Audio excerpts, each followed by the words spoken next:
We are here at the Regional Climate Foundation's Pavilion, which is a space in which a number of foundations around the world, like the Institute for Climate and Society, the Mexican Climate Initiative, and many others, are sharing experiences about the efforts that we all are doing to advance mitigation of emissions that are causing climate change. We've been learning from experiences from Brazil, Indonesia, Mexico, and other countries. And we are learning that there are many opportunities to apply the same kind of policies in different countries.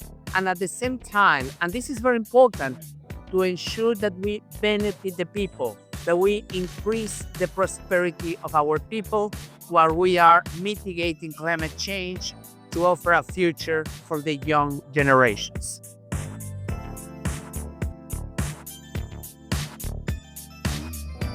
Hi, we are at COP29 here in Baku when the Outra Onda Conteúdo and Sede de Cultura launched the report Climate and Culture during an event here in the Pavilion of the Regional Climate Foundations.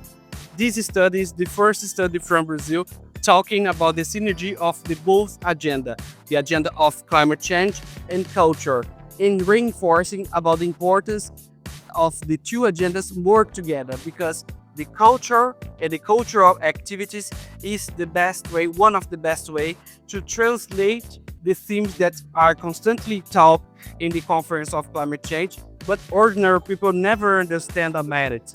We need to use these powerful assets to change minds.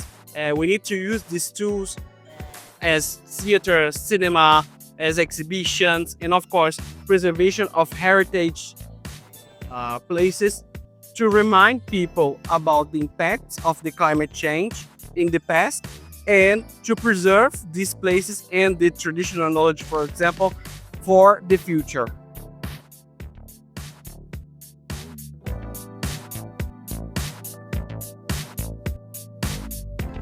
The last few days, we have hosted in this pavilion of the Regional Climate Foundations a very diverse kind of activities.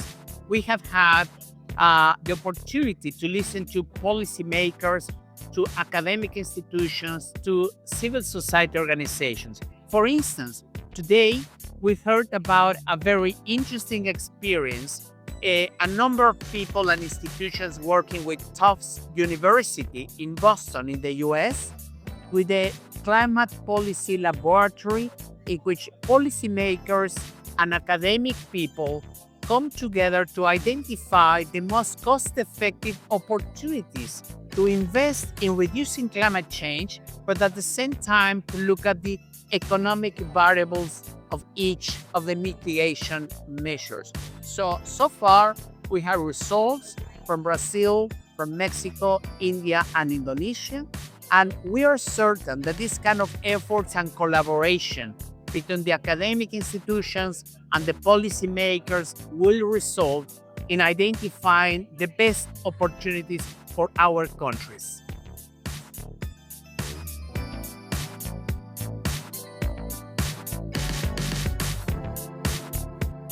So the importance of climate change and culture and these discussions can improve the protection, and more than this, can engage people and call the audience to action, because we need to act right now to avoid the impacts of the climate change across the world.